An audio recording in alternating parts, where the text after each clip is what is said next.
आपसे नहीं कर रहा हूं सवाल, मोदी भक्तों से मेरा सवाल।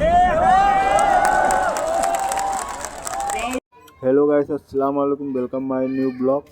तो आप कैसे हैं? आज हम मिलाने वाले हैं आपको बहुत ऊंची हैसियत से अवैसी साहब से।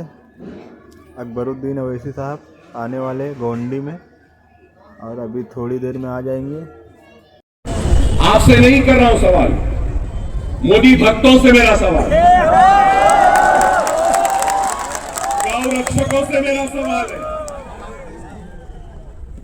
15 लाख लाते बोले क्या लाए?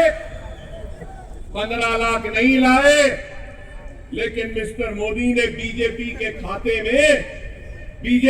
खाते में इलेक्टोरल बॉन्ड्स के 6,500 करोड़ रुपये ला लिए। नहीं, कौन दिया, क्यों दिया? अरे मैं यहां खड़ा हुआ, मुझे कोई एक पैसा नहीं दे रहा। दे रहे कोई नहीं दे रहे। फिर मोदी को 6,500 कहां से आए, क्यों दिए? जब व्हाइट अमाउंट 6,500 है तो ब्लैक अमाउंट कितना होगा, अंदाजा लगाओ। फिर बड़े ईमानदार बात करे कि बोलते मैं गरीब था, स्टेशन पे चाय बेचता था। आज लोग कड़क चाय बनते थे, आज लोग गरम चाय बनते थे, गरम चाय, ठंडी चाय। मैं तो फकीर हूँ, थोड़ा डालूंगा, चले जाऊंगा, ये तो चौकीदार हूँ। अरे बाबा, आप क्या थे क्या नहीं, हमको इस बात से कोई दिलचस्पी नहीं। आप आज क्या, कल कुछ भी थे होंगे, आज क्या? आज तो वजीर आजम है। इस मुल्क की फिक्र करो, मुल्क की आवाम की फिक्र करो, उनकी खुशहाली की फिक्र करो। नहीं, इख्तियार मिला तो पूरी दुनिया घूम रहे थे, कभी इधर कभी उधर, कभी इधर कभी उधर। हिंदुस्तान में पैर कम थे, बाहर ज्यादा थे नहीं। और ट्रम्प से क्या मिले? माय फ्रेंड आज ट्रम्प क्या करे? अरे बताओ, हर महाज पे नाकाम, हिंदुस्तान की तारीख का सबसे नाकाम वजीर आजम का नाम है तो वो नरेंद्र मोदी है। मुल्क के ऊपर एक बोझ बना हुआ है, मुल्क की खुशहाली में रुकावट बना है, मुल्क की तरक्की में रुकावट।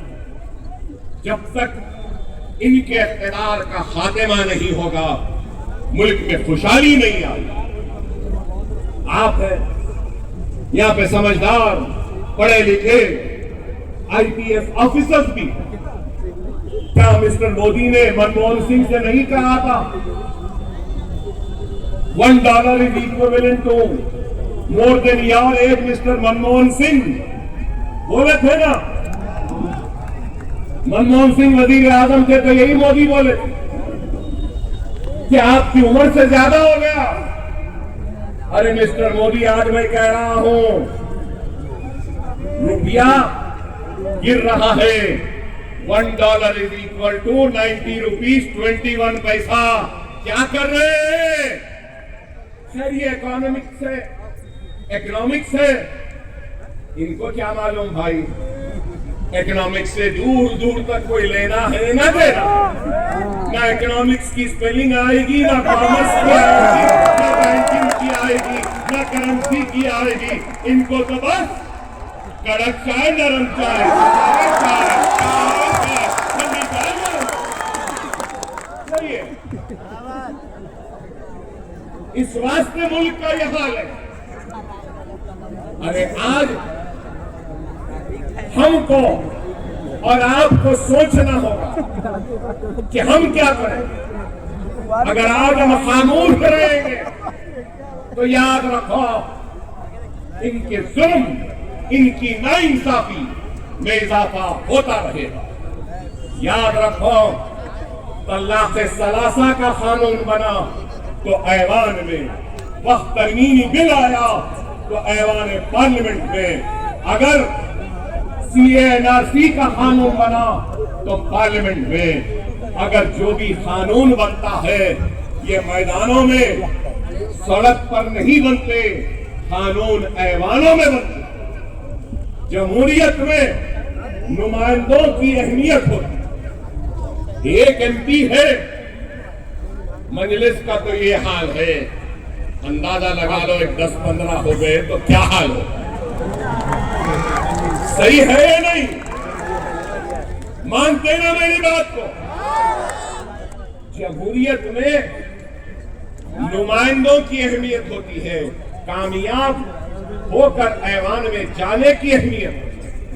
और आज अगर हम निचली सतह से अपनी पार्टी को, अपने नुमाइंदों को, अपनी आवाज को ऐवानों तक नहीं पहुंचाएंगे तो फिर हम बेआवाज रह जाएंगे। मैं अगर यहां खड़े रहकर अगर चीखूंगा, चिल्लाऊंगा, पुकारूंगा तो मेरे हलक से खून निकलेगा, मेरी आवाज बैठ जाएगी। आप नारे नारे लगाते रहेंगे, जोश में आ जाएंगे, लेकिन मेरी और आपकी आवाज यहीं पर, यहां से थोड़े दूर तक जाके दम तोड़ दे। लेकिन वो आवाज जो ऐवानों में गूंजती, उसकी अहमियत, खुदारा मेरी बात को समझो, खुदारा मेरी बात को समझो, गाफिल न रहो। हिजाब